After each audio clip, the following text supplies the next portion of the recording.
Hi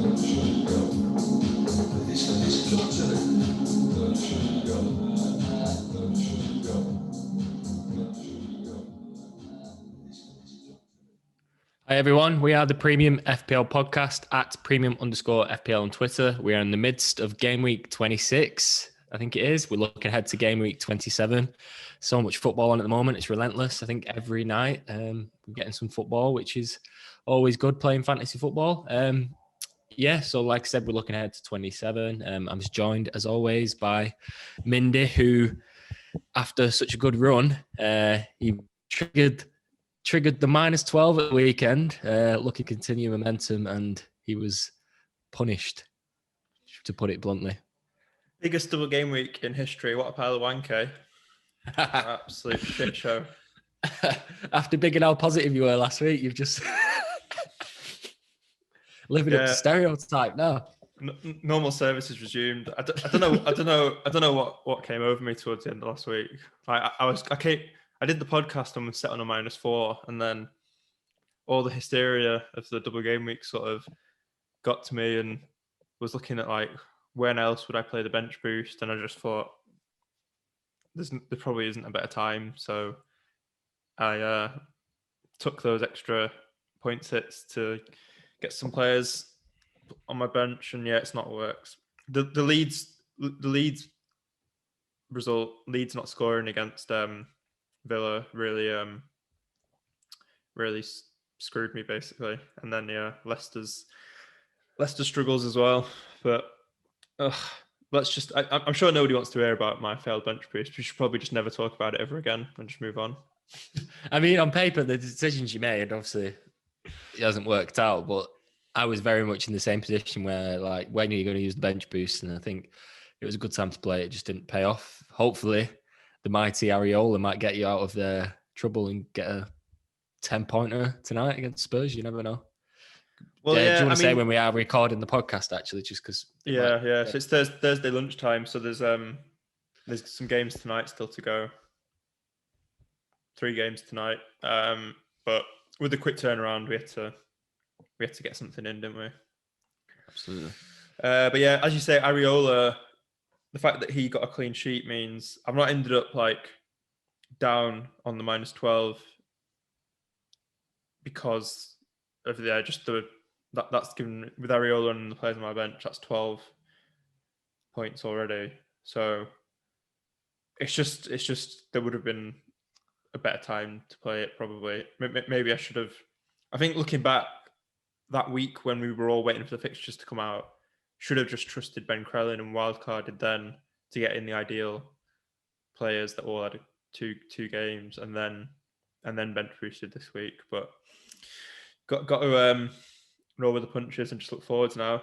Not many people have done well with the bench boost this year, to be fair. I've not seen many people who've smashed it. It's sort of the other week where most people played it sort of went tits up as well when everyone had Johnston, and he didn't even play. He had COVID, and then as luck would have it, he gets a pen save this week, which was annoying, seeing as it was between him and Areola. Of course it was.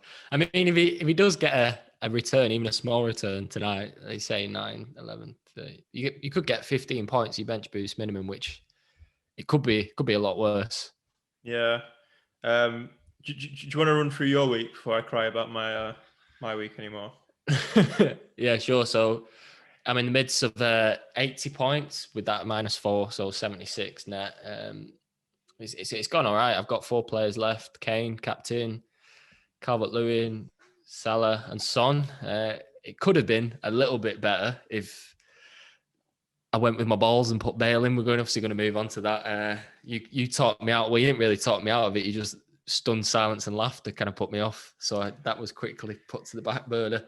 But he was brilliant the first 30 minutes at the weekend. He looked like back to his old self. It'll be interesting to see whether that goes forward. I know we're going to talk about it once we've gone through our teams.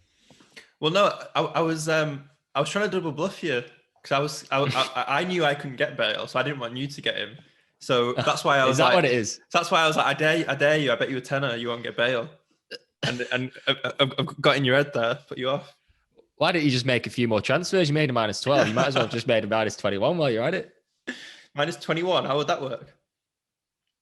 3 more. It's not a multiple of 4, though, is it? 21. Someone's not got a GCSE in maths. Oh, I was thinking it was 3. Oh, my head's gone. Sack me off the podcast. I don't know what I'm talking about. Hopefully some of that logic comes into your transfers this week. I don't know what I was thinking there. Sorry. Been a long week. Minus 21. So I'm on, what's your rank? So I'm sitting at 19,034. I'd expect that to go up tonight, to be honest. If Kane and Son do well and get a return between them, and I expect that to go up because I think their ownership's like, I think Kane's is like 134%, and obviously I have 200 with the captain, and Son's about 80. So yeah, I'd expect it to go up. When you say 134%, you're including the captaincy. Yeah, so factor. captaincy is double. Yeah. So if you've captained someone, it'd be 200% ownership. So yeah, you'd still make a return if you've captained Kane. So yeah, going back to my week then. So yeah, minus 12. Hit the bench boost. The other thing that made me really consider but persuaded me, to go for the bench boost was obviously we've got 3 City players in our teams at the moment, most people. And I was looking at it thinking, in the future, when City don't have a double game week, if the City play, if some of your City players get rotated, like you could conceivably have all your 3 City players rotated any given week, and if you bench boost in that week and you've made moves to get playing players on your bench, they might just sub in for your City players anyway. If your City players, that's why I was saying 15 points isn't actually that bad. Yeah, because you're not necessarily certain players will play, so 2 points is better than nothing, isn't it? So yeah, it was that really which made me go for it, because I was just thinking, at least in this double game week, I know my 3 City players will get something, even if they get rotated, they'll play something in one of the 2 games. So yeah, that was what made me go for it. And yeah, ended up on 76 total, but then obviously minus 12. Hopefully Luca Dean can do something against West Brom tonight. So you've got Kane, Calvert-Lewin, didn't you? Yeah. You got anyone else? And Salah. And then Areola as well to go against. But yeah, that's against Spurs. So probably save points and appearance points come in there. Yeah, you'd fancy yourself to go up, wouldn't you? Are you hoping to get the 100? You never know. No, I'm not. Like, I've fallen. So my rank's fallen from 76 to 92. If I can just stay somewhere around 76, around where I was going into this, that'd be a result, I think, with the way it's gone. And then yeah, get ready for the next doubles and blanks. I think hopefully get some green arrows in those. Should we? Yeah, fingers crossed. Should we get into talking about Tottenham? That's the first thing on running order. We've not gone through the running order, have we? No. Do it quick. Firstly, we're going to talk about Tottenham and Bale, as we've already mentioned. Leicester struggling. Barnes getting injured was a big blow. Who do people replace Barnes with now? Or Maddison, if you still got Maddison. And then City double this week. So everyone's probably going to be captaining someone from City this week. So talk about who the best option is. And then game week 29 is not far away, that blank. So see where our plans are for that. We've already talked about it quite a lot, but things change every week, don't they? So lots of moving parts. So yeah, starting with Tottenham. Do you want to get us going? You've already talked about bottling it on Bale. Are you are you thinking about going for it anytime soon? Well, potentially, yeah. Watching that game, before that game, and well, arguably before the Europa League game as well, it was almost as if Spurs were in crisis, weren't they, under Jose? And it was almost as if he was on the brink of being sacked. And then that game's kind of turned the atmosphere around, really. And they were, like I said, they were brilliant first 30 in Bale, especially. Took his goal really well and then got 2 assists as well. 2 goals and assists. So, yeah, definitely want to look at him. And I think it's TED Talks on Twitter who does the fixture trackers. He had Spurs number 1 as well over the next 6. Obviously, it takes into account people playing in 29 as well. So they'd be higher up just because they've got an extra game. But I think for me, it's definitely becoming a possibility. And the way to it potentially could be after watching United last night. Bruno didn't get a shot. It wasn't even a shot on target, not a shot in his first time that he's played 90 minutes for Man United. So that's obviously quite a worrying statistic. And obviously, United got a tough run now. They got City, West Ham, then blank before Brighton and Spurs. And even Brighton at the moment, with what's going on with the XG. I know they're not winning games, but they're not getting battered in games. Now they're losing 1-0, 2-1. So it'll be interesting to see. Obviously, this might date tonight when Fulham turn them over 3-0. But I think if Bale scores again tonight, gets brought off about the 67th minute mark, I'd be very tempted to bring him in at the weekend, just because you can kind of see that Mourinho's like, he wants to play him every game, but he's going to bring him off if the game is done, kind of thing. So the rotation's always going to be a risk with Bale with his injuries and stuff, but he's very much firmly in Mourinho's thoughts. And 2 weeks ago, that wasn't the case. And who knows? He's only owned by about 2%, isn't he? So Yeah, I can't see that ownership staying the same for long. no, he's probably going to be the most transferred in player this weekend, depending on tonight. I think there's a couple of things going for Bale, isn't there? There's the fact that he's a good differential over Son, who's so well owned. And as you say, for people who don't want Fernandes anymore, like that having one shot was awful. Like not having a shot yesterday, and just the way United played yesterday, I think that's the worst game I've seen them play in such a long time. There was just no real attacking plan whatsoever. They just all looked like they couldn't be asked. And yeah, Fernandes just looked knackered. So I wonder if he's sort of run himself into the ground with the amount of games he's been playing. So Fernandes doesn't play in 29 and Bale does, which is another thing in Bale's favour there. So yeah, I can see people making that move. It's something I could do as well, but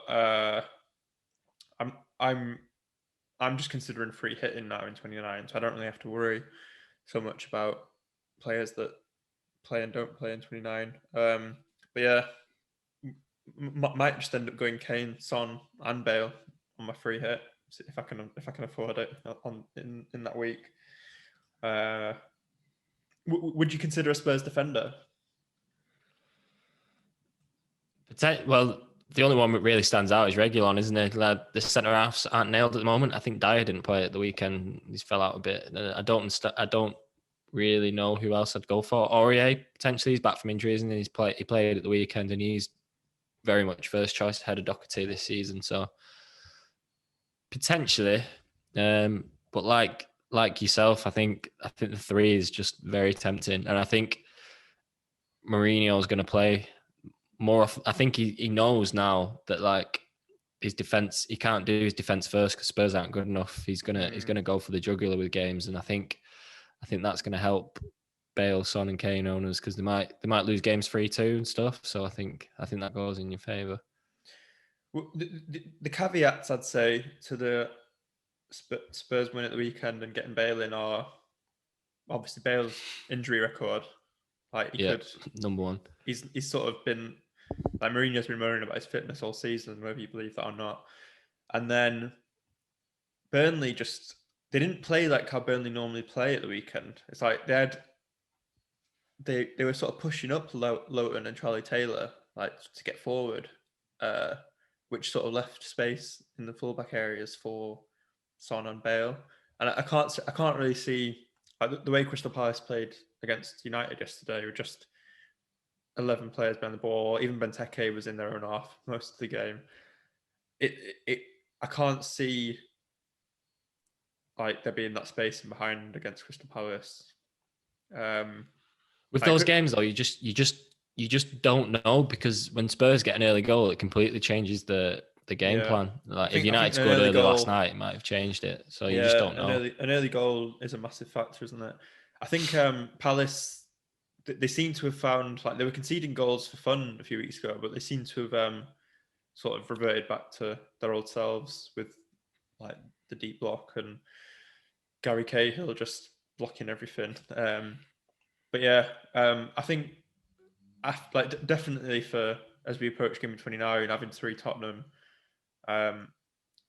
is a great shout. And the game week 28, they've got Arsenal, and the London derby often has goals in. Tottenham tend to always turn up for that game. So yeah, there's definitely a lot of positives to get in double or triple Tottenham over the next week or two.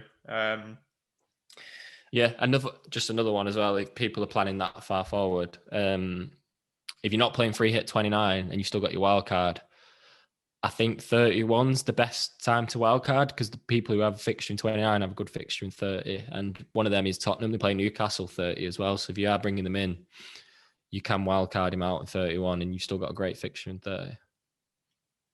Yeah, that's a good point about the time to wild card. I think that's when I'll be looking to hit the button as well. Should we move on, Leicester?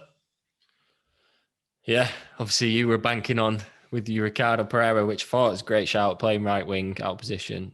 If Harvey Barnes and Maddison were both fit, you'd fancy it to be a completely different story from their 2 games. But as it played out, they were beat comfortably in the end by Arsenal. And then last night was pretty damning for me against Burnley. A Burnley team that's just been hammered by Spurs and not got the 2 best players in Barnes and Maddison, and they just couldn't break them down. I watched bits of the game, and it wasn't as if they were fully going at the goal, like racking up the corners. I think Burnley more than met the match. They'd played well. So I think going forward, depending on, I know Barnes is out for a while, isn't it? But whether Maddison's back soon and stuff, I wouldn't be rushing to get any Leicester players in, which is, it's quite funny because last week we were like pretty much rushing to get them in. So yeah, it's a tricky one. Well, I think the other thing that's annoying is that Johnny Evans got injured, and he's quite important for like organising the defence. So like the defence doesn't even look as good anymore. It's not just the attack with Maddison and Barnes out. It's like the core of the team's kind of taking a bit of a wobble there with those injuries. So A lot of key players, that, isn't it? Yeah, I'm probably going to hold Pereira, but what would you where would you say people would go from Barnes? Obviously, if you've got the money in the bank, or you've got 2 free transfers, you could go to Bale or Son. But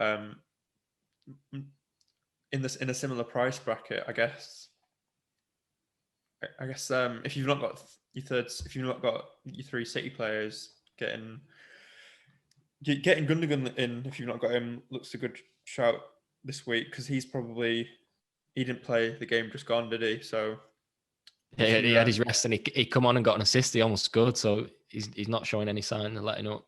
So if you fancy playing Pep Roulette, getting him back in, or if you're brave, Foden didn't seem to get many minutes, which was annoying over that whole double. So hopefully he gets some more over this double. But are there any other options in midfield that sort of stand out for you? No, it's of Leicester ones. Just if I had bought a player, I'd be so annoyed because you got Brighton and Sheffield United next, and you almost don't want to take him out. Like I said, I've got a defender in Prayer, I'd probably keep him, but obviously Barnes, you forced your hand really with the injury. Jesse Lingard's probably the one, but then I think, do they play United next? I think 28 play United, so you're missing a game there. So for me, on the eye test, and at the moment, Jesse Lingard probably the best player in that price bracket, but you're missing a game, so I probably wouldn't get him. But one to keep an eye on going forward, I'd say.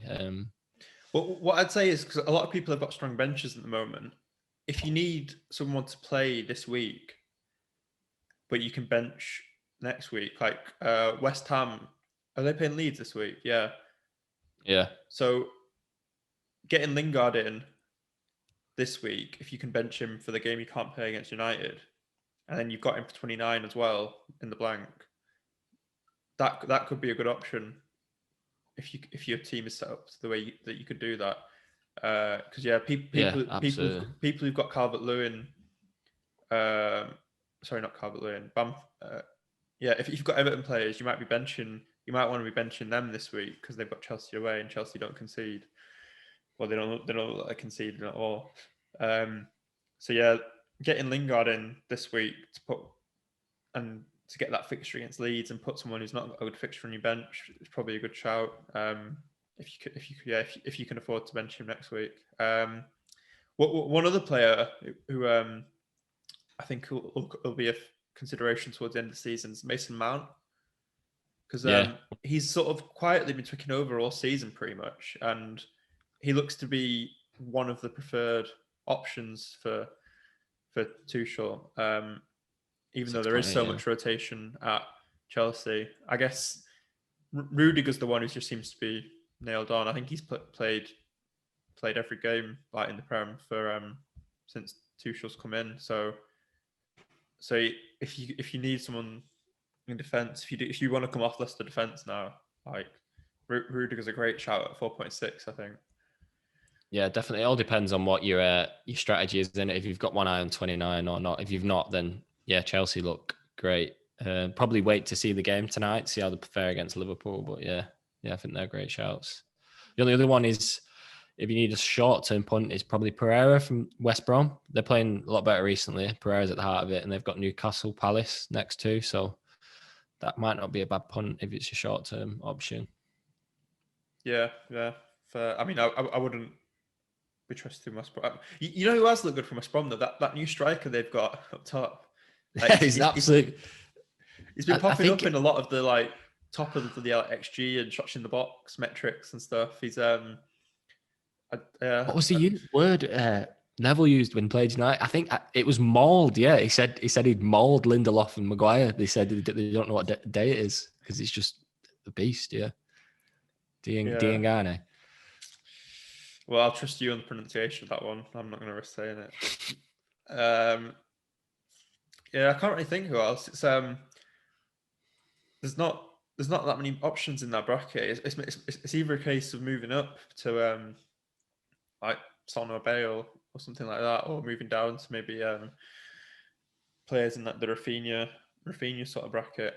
Apart from the players we've just mentioned, shall we crack on? So City obviously doubling this week. If you've not got 3 City players, maybe we might have taken out Gundogan when he got injured. I think getting Gundogan back, even though De Bruyne is back, it is a good shout this week, isn't it? Yeah, I think we have this discussion every week. It's like you need three City players. Who are they going to be? And me, the top 2, Gundogan and Cancelo, and then the rest of them you can kind of pick. And Cancelo and Gundogan both had their rest midweek. Was Cancelo's midweek? Or no, Cancelo was the Saturday game. Sorry, but you'd fancy him to be playing against United, and then Southampton's obviously a bit of a toss-up. Who knows who's going to play? But De Bruyne's a weird one because he's still not affecting. Like, he's getting a few assists, but he doesn't look like he's going to got a mammoth haul in him. And obviously the price difference between him and Gundogan, it's almost putting me off. And maybe hold out until the wild card for that. But yeah, Gundogan, Cancelo, and then third one, it could be a range of about 5 or 6 players. So we had someone in our mentions at the weekend, didn't we? Who'd been he'd sort of been trying to muster up the bravery to go for Aguero and triple captain him. And then when he was starting against West Ham, he was fuming. He was like, I knew I should have gone for it, but I didn't watch the game. We both talked him out of it. He was shocking. He had about 2 touches. He didn't have a shot. He didn't play at all yesterday, did he? No. He just looks really rusty, which is to be expected. He's not played all season, but I think Pep almost played him that game to say, right, show us what you got. Everyone else is in fine and prove that you should be playing in the last few games, and he didn't do his case any good. So yeah. You know who did look hot in the game I watched in the game against Wolves was Mahrez. Yeah, unbelievable. Yeah, he's probably one who's fighting himself into contention for the first 11. Which when the big games come around, you almost Pep Roulette is a big thing of FPL, but when the big games come around, you can kind of pick 9 or 10 players, and he's kind of forcing his way into that, which he never was. Yeah, it's just a shame. It's a shame he's a bit out of the budget for people trying to offload Barnes. He's 8.1, but that's another option there actually. He's played 490 minutes in a row in the Premier League, which maybe suggests he's due a rest now. Yeah. Yeah, you can almost there's patterns in it, especially when the team's playing so well. He's kind of giving a rest to one each week, and he probably will miss the derby. But Pep might have a change of heart because he was brilliant, like you say, against Wolves. Yeah, I guess it's him keeping Foden out of the team really now, isn't it? Yeah, you'd fancy Sterling, Jesus, and then the third. Yeah, probably between him and Foden at the weekend. You did say when we had that question about whether to go for Aguero, you did say actually last week, didn't you, that you'd go for Jesus out of the two, and if anyone did listen to that advice, they would have been laughing this week. I'm tipping Bale and Jesus. I just don't have the balls to do it itself. Without making this podcast go non-PG, I know you're quite keen on making it a bit explicit. One of my mates said my FPL play is like he called me Mr. Missionary. So that's that's my FPL play. He said, when are you going to make a transfer that's a bit out there? Because I brought in Son, and it's not. I mean, anyone could predict Son to come in. So yeah, that's that's an interesting one, isn't it? What would given my sort of risky -12 at the weekend? What's that? Is that a reverse cowgirl? I don't know. Maybe we should put it to Leicester's, which is Mindy's. Yeah. Who knows the options? Reverse cowgirl. I think that would be the one, isn't it? It's sort of it's got the going backwards factor to it. But anyway, we should get back to. So, is there anything else we need to say about City? Who are you captaining this week from the City boys? If you are captaining someone from City. Gundogan probably, just because he got his rest midweek, but he can't play next two. Yeah, he's probably the one. Before that game, actually, just because I was wary about De Bruyne's kind of impact on him, but Gundogan came on and he looked like he did when De Bruyne went playing. My other option was Kane, just for that Crystal Palace game. But we both advocate the double game week always, don't we? So it probably will be Gundogan. Do you not think Diaz comes into contention at all, just for security of starts and like the clean sheets? Like United are going to struggle to score against City, like the way they played yesterday, and Southampton can't score against anyone. That is true, but will he get a rest at some point? I know Pep said he likes to play him every game. To be fair, the only game he's missed is Tottenham, and that's when we think he had his shit. So, yeah, maybe potentially, yeah. Yeah, I think. I just think if he's going to get a rest, it'll be Southampton at home, a team that's in disarray. Stones and Laporte. I mean, because he's going to want to play him every fixture. Yeah, I don't know. I mean, any of the City players, you captain, the joy of having a double is they're likely to play one, which is half the battle with City players. So yeah. Who are you thinking? Are you thinking Gundogan? I'm currently Gundogan captain and then Diaz vice. But yeah, I do wonder if because I think Gundogan will play against United, which will be a low-scoring game, and then I think he might get a rest at Southampton as well. So, Gundogan, yeah, even though he didn't play midweek, well, he played 8 minutes. So after that Southampton game, how long till your next game? Is that the Champions League game after that? It's Fulham after that, so that's Saturday. Oh, okay. And then the Champions League, yeah. Right. So yeah, maybe he will play Southampton and then get a rest against Fulham. It's hard to say, isn't it? I guess there's more. There's probably a little bit more upside in Gundogan with the assists and the goals, but if you're wanting to play safe, I think Diaz is probably a little bit more. You're probably going to get You're probably get more likely to get more minutes from Diaz, I think. Yeah. I mean, it depends, because in my opinion, Gundogan's going to be the most captained in the FPL world this week, so you're kind of protecting yourself, you Gundogan. I think you'd make more ground if you captain in Diaz than if you captain Gundogan. Right. And did Hall. Do you not think Gundogan will be the most captained? Yeah, I think he will. It's just I was talking more about like when I was saying playing safer, maybe with the minutes the DS will get. Yeah, I know, and the minutes, I just mean safe play instead of in terms of FPL. He's probably Gundogan. But talking about all that, you're not going to lose that missionary tag. We always talk of safe play. I'm quite happy Mr. Missionary 19,000 in the world. I think my mate's 200,000. Fucking. Is your girlfriend happy with all that missionary? That's the question. Thankfully, she don't listen to the podcast. She won't have a clue. Well, that's probably enough talk about City and sex positions. Who would have thought that those two would have come together on the podcast in that way? I mean, they both bring me excitement, so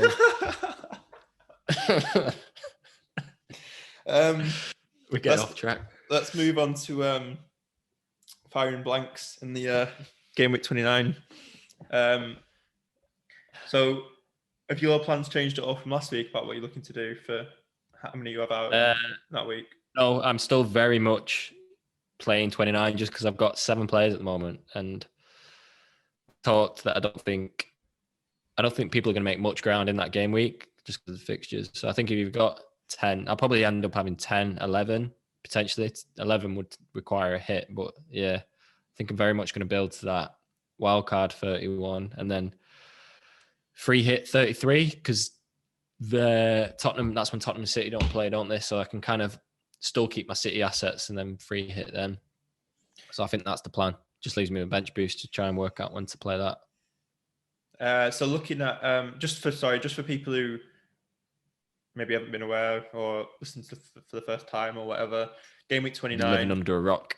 There's only 4 fixtures currently.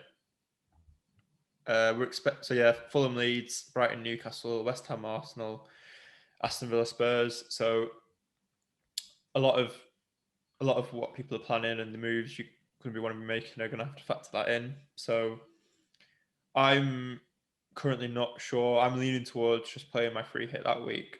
I think I might get more from it that week than I would in 33 because if we're wildcarding in 31, I should be able to make a team with that wildcard that'll handle Spurs and City not having the game in 33 anyway, I think. So I'm currently leaning towards playing my free hit in 29. For people who don't have the free hit and are struggling, like I don't know if we've done this yet, but have we talked about who the main players would be to have in 29?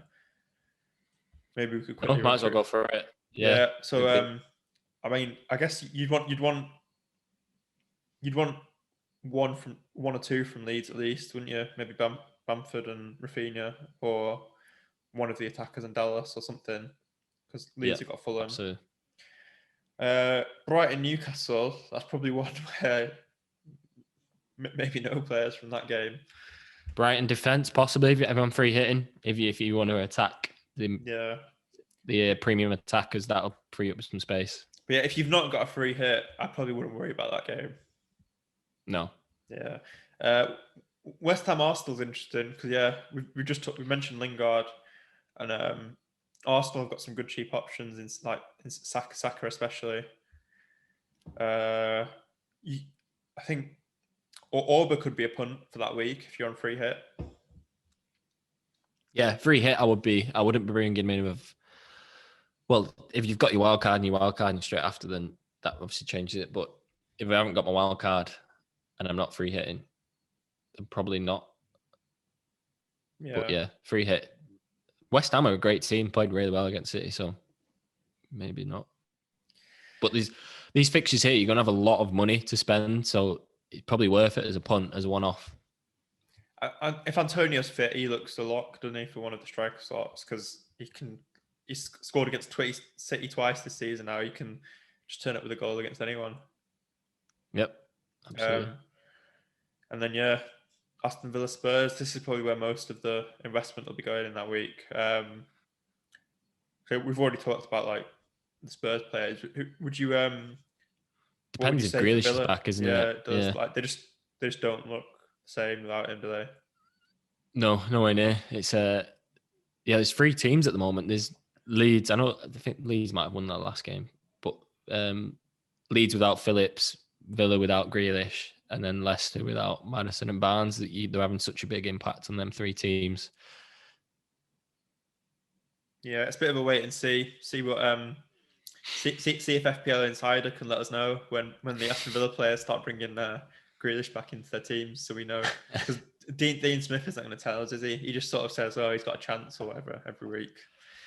You see, Matt Target brought back in Grealish and then benched him. So he's I wonder if Dean Smith had a gun to his head. Oh, it's funny all that. I wonder. It doesn't really make sense for managers to care that much about it. I think because I don't know. It's a discussion for another time. But like, if you make your team, if you factor it in, if you're the opposition manager and you factor it in, oh well, Matt Target's taking Grealish out. Maybe I shouldn't plan to double up on Grealish this week. Like, that's a stupid way to be running your team, isn't it? You'd want something a bit more solid than that. So It is a bit silly how all that talk turned into like managers banning teams from playing FPL and stuff. Is there anyone else for that week that we've maybe not talked about? Anyone from Fulham? Who Lookman maybe, just because teams rack up the chances against Leeds, don't they? Yeah. Lookman could be. He's cheap as well. Or the new striker as well, actually, Josh Madger, potentially. He looked really good in what game was it? It was 2 games ago, and then he didn't look good in the last game. So interesting. So who are your? Should we move into premium planning? Yeah. Who's your captain? Who's your like provisional captain for 28? So this week gone down, 28. Not thought that far. Gundogan again, possibly. Fulham away. Kane could be a good one against Arsenal. I think he loves scoring against Arsenal. He's got most goals in North London derbies. And that definitely plays a factor into players' heads when they go into a game. That would probably be a left field one. United, West Ham, I wouldn't be trusting United because I think West Ham really good team.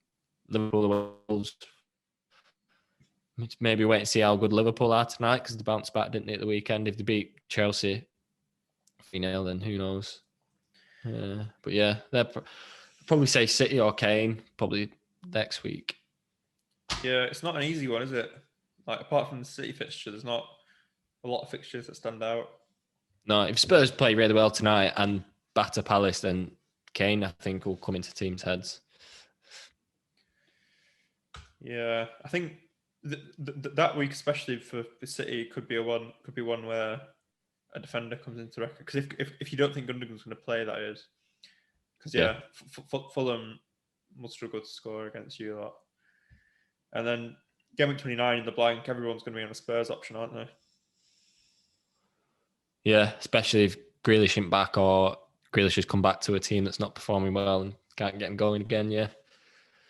It'll be interesting to see how motivation plays a part in these kind of, we talked about it, but these mid-table teams, especially with no fans, when in a few games, they could have nothing to play for, and that might be an interesting one to load up on teams going for top 4 and teams that are trying to avoid relegation. That's probably an advantage to playing the wildcard quiet, is you could probably catch a team that's in form. Yeah, fair enough. I think it's been such a crazy time the past week or so, and then this quick turnaround. It's hard to commit to things at the moment. I think I'm probably going to, in terms of what I'm doing this week, I'm just going to save my transfer and then have 2 for next week. I don't really know what I'd do. I'd have to bench boost in, like, my bench is stacked already, so I might as well just work with what I've got this week and reassess next week when I'm not reeling from getting burnt with my reverse cowgirl bench boost. I'm either holding or bringing in Matty Target for sure, but Aston Villa don't look that great. Just or Antonio for Calvert-Lewin. We're kind of hoping, we've not talked about it, but there might be a double in 28 for Villa Everton, and if that comes before the deadline, that'll be an interesting one. That'll probably make me bring in Target just because Luke Shaw's got City than West Ham, whereas Target would have a double, and he'd also play 29. Fair enough. It's I'm hoping that double if the 28 does get an out. That was part of the thinking with me getting Dean, Luca Dean, was that Everton potentially getting that double. But yeah, I think that's everything for this week. I just wanted to put out the reminder about if you've got an Apple device or if you've got a way to leave us a review on Apple Podcasts, please do. And any podcast listeners, even if you don't use the YouTube, if you can just go on and subscribe, hit like on a few of our videos, that'd be much appreciated. Callum's been working hard on getting the YouTube going. Yeah, we're putting out a few clips now on our Twitter as well, and we're also looking to. We had Jay Jones from Rivalry Side getting us to potentially collaborate, and that's something we're going to look to do next season. So if you've watched this and you're a content creator and you want to get us on board, we'll be more than keen going forward. Yeah, exactly. Who wouldn't want FPL and sex position talk on their channel? Like, they don't know what they're missing, do they? On that note, on that note, probably let's just end it there. We'll see you next week. Catch you then. See ya.